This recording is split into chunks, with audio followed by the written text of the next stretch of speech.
Organized religion and I have always been pretty good friends. I'm the son of a pastor, and so I've gotten to see what professional Christianity and real spirituality have looked like next to each other. It's always been interesting to experience kind of the hurt and the dysfunction of things that we're supposed to do when we don't know why, but also not really having answers or being able to be authentic. And what was interesting to me in this conversation of religion, of this conversation of faith, was this person, Jesus. Because Jesus seemed to be able to navigate these two worlds almost seamlessly. He spoke grace and truth to people that needed healing, and he challenged and reversed the status quo for those that were stuck. And so I was drawn to Jesus at a very young age and desired to look like him. And maybe you have made that decision too. And the moment you make that decision, typically what happens is we decide to join a community of Jesus followers called the church. I don't know if you've ever joined a church, but I joined a church and I wanted to get involved, and I looked around and I realized something. That really the only thing that was available to do to serve at a church was to either lead worship or preach.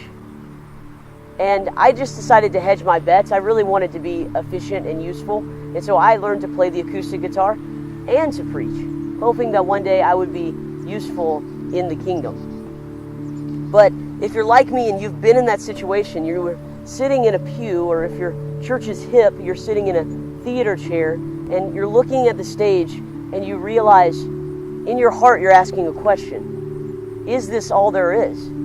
I mean, is this really what my life is supposed to be about? Sitting and hearing about Jesus, sitting and being told about Jesus.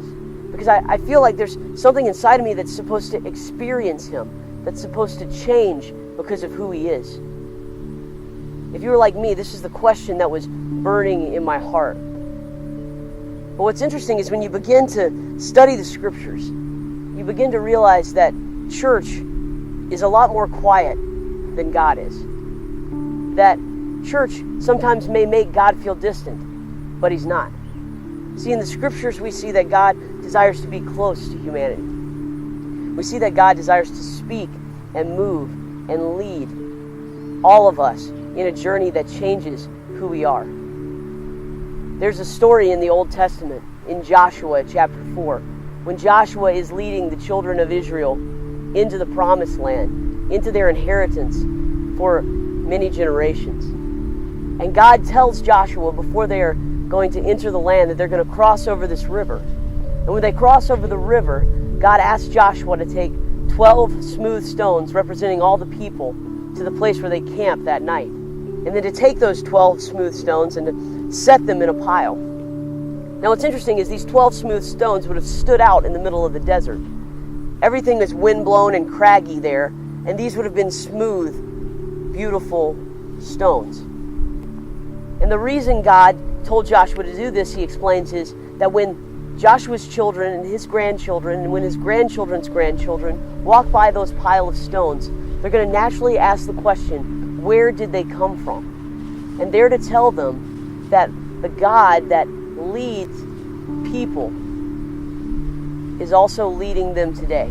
That it was important to God that people understand that he wants to lead them. That he doesn't want to establish the rules, but lead a people to be more like himself. And so the question is, are you going to sit still, or are you going to join him on this journey?